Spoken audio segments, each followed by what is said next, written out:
영혼 구원과 이웃을 사랑하는 일은 교회의 본질이자 사명입니다.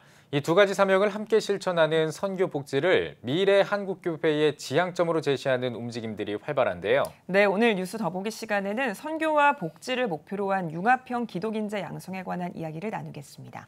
아세아연합신학대학교 손신 교수 스튜디오에 나오셨습니다. 교수님 안녕하십니까? 네, 안녕하세요. 네, 반갑습니다. 네, 반갑습니다. 자, 한국교회가 예수 그리스도의 사랑을 실천하기 위해서 대사회적으로 여러 가지 섬김들을 해왔는데요. 한국교회의 대사회적 섬김 사역 어떤 것들이 좀 있을지 짚어주시죠. 네. 일단 한국교회 선교 역사라고 하는 것은 한국 기독교 사회복지의 역사와 그 맥을 같이 한다라고 저는 생각을 하고 있습니다. 예. 그래서 특히 그 기독교 초기 기독교 선교사 해외 선교사들의 어떤 사역을 보게 되면요, 그 당시 우리가 유교 사회에서 어떤 만인 평등의 사상이라든지 아니면 자유라든지 혹은 인권이라든지 그런 가치를 내세우면서 정말로 사회에 소외되고 어려운 사람들을 위한 고아라든지 과부라든지 천민계층들을 위한 그런 돌봄의 사역을 통해서 선교를 시작을 했습니다. 네. 그 이후도 그런 전통이 쭉 이어내려왔고요.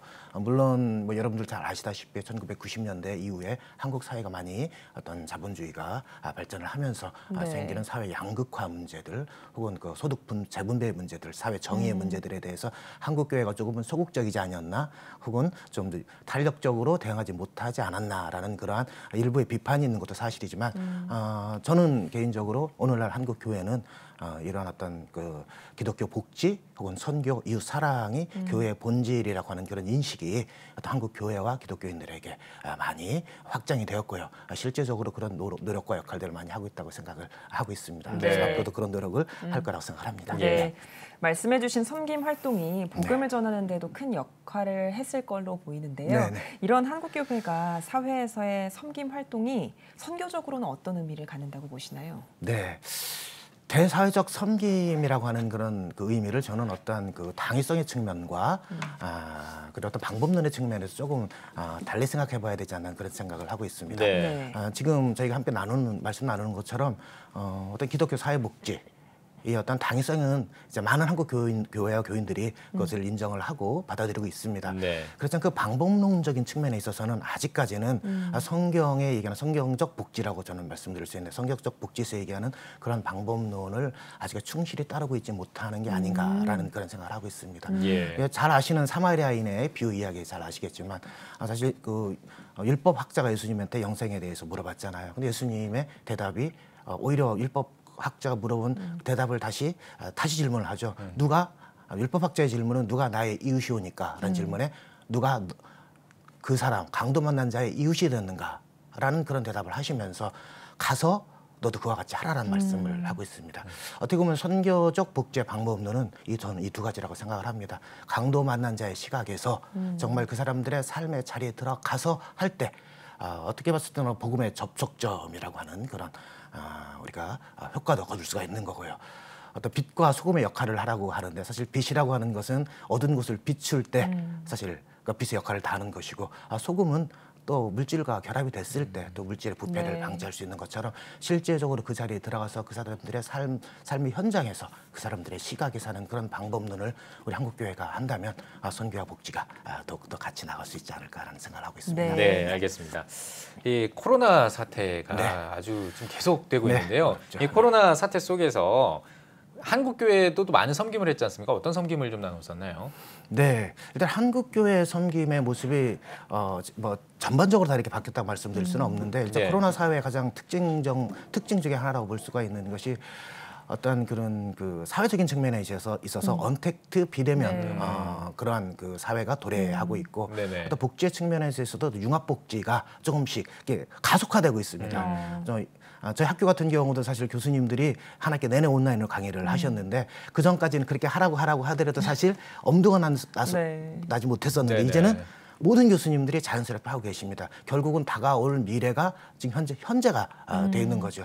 그런 측면에서 어떤 그 교회의 복지 사역 역시 상당 부분 앞으로 할 부분이 당겨졌다라고 생각을 합니다. 제가 알고 있는 몇몇 사례를 얘기하면 일단은 집합 위주의 어떤 모여서 하는 그런 복지 프로그램보다는 실질적으로 찾아가는 복지 서비스, 어떤 방문 서비스, 그리고 그 사람들의 어떤 욕구에 맞는 어떤 맞춤형 돌봄 서비스 쪽으로 한국 교회의 사역들도 많이 바뀌는 모습을 보이고 있고요. 네. 노숙자들을 대상으로 한 어떤 사역들도 음식을 그냥 모여서 음식을 이렇게 대접해 드리는 것보다는 도시락을 만들어서 드린다든지, 아니면 임의용 같은 경우도 교회에서 하는 임의용 사업 같은 경우도 이렇게 모아서 이렇게 머리를 어르신들, 독거 노인들 해드린다기보다는 그분들에게 어떤 증서라든지 지역에서 쓸 수 있는 그런 쿠폰을 드려요. 네. 그럼 그 쿠폰을 가지고 자기가 가는 미용실에 가서 하게 되면 지역 경제 활성화에도 도움이 되고요.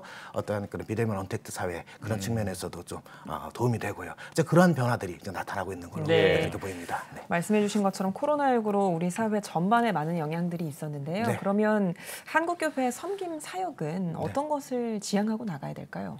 한국교회 섬김 사역. 네. 코로나와 더불어서 우리가 4차 산업혁명도 함께 같이 생각을 해봐야 될 것 같습니다. 네. 일단 정치적인 측면에 있어서는 이제 큰 정부가 다시 귀환할 거라고 생각을 합니다. 예. 큰 정부의 귀환이라고 하는 의미는 다시 말해서 정부의 조직이 커지고 재정이 많아짐으로써 정부의 재정 적자가 어려워진다는 그런 예. 적자가 커진다는 그런 문제가 있을 수가 있는 거고요.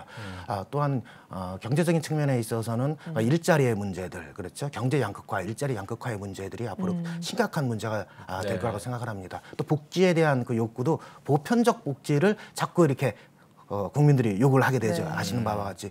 그런 측면에서 보면은 돌봄이 필요한 취약계층, 사회적 약자들에 대한 그분들의 삶은 더욱더 어려워질 거라고 생각을 합니다. 예. 결국은 그분들의 삶에 우리가 직접 들어가서 할 수 있는 그런 역할을 해야 되는데요.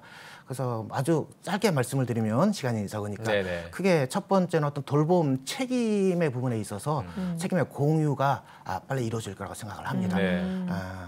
국가가 주도가 되는 것도 아니고요. 민이 주도가 되는 것도 아니고요. 비영리가 주도가 하는 것도 아니고 영리가 주도가 되는 것도 아니고 모든 사회가 함께 그 책임을 공유하는 그 시대가 앞당겨질 거라고 생각을 합니다. 네. 이제 그런 측면에서 봤을 때 사실 우리 기독교는 복음에 대한 유일성과 그 복음을 가지고 나가야 되는데 다른 사람들과 함께하는 그 차이를 어떻게 존중하고 나가느냐, 그런 측면에 있어서 우리의 본질을 잘 지켜나가면서 특히 디아코니아적인 어떤 기독교 복지 정신을 잘 지켜나가면서 그런 역할을 하는 것이 상당히 중요하다고 생각을 하고 있습니다. 네, 알겠습니다.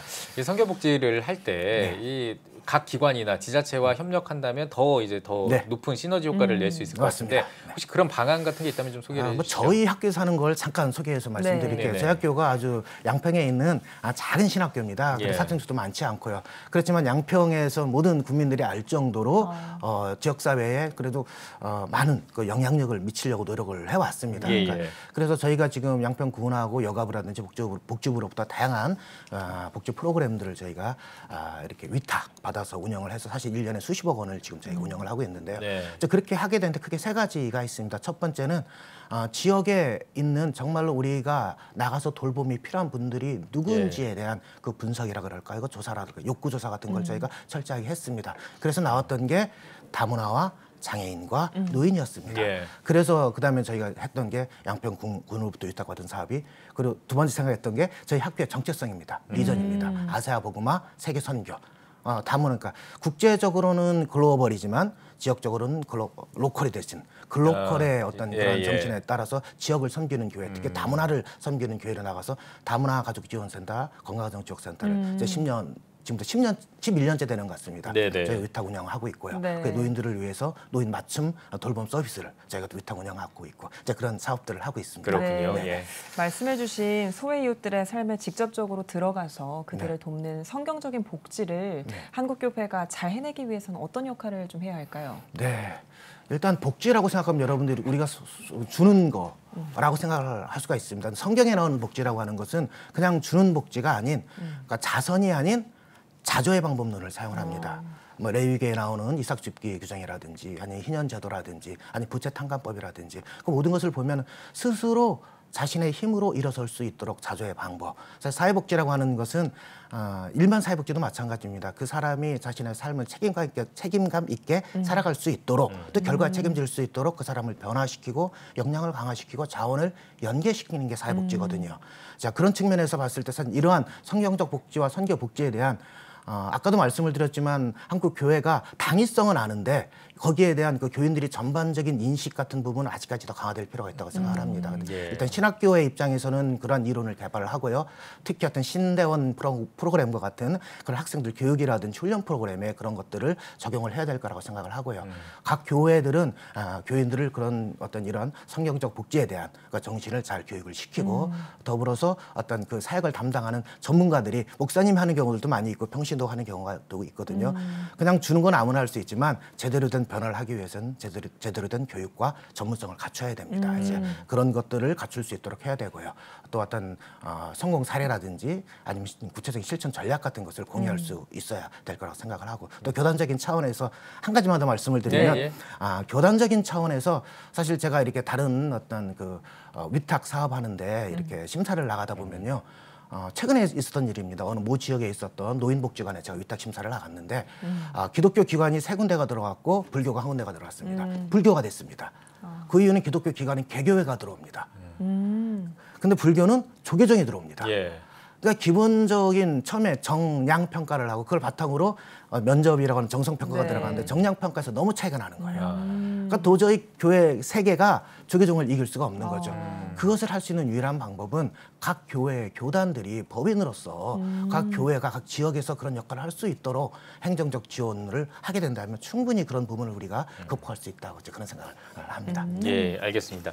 지금 시간이 많이 가서요. 이제 네네. 좀 짧게 답변을 드려야 될 것 네, 같은데요. 알겠습니다. 그래도 듣고 싶기 때문에 네네. 짧게라도 좀 듣겠습니다. 선교 복지를 활성화하기 위해서 아시아연합신학대학교는 어떤 전략을 좀 가지고 계신지. 아주 짧게 2가지만 말씀드리겠습니다.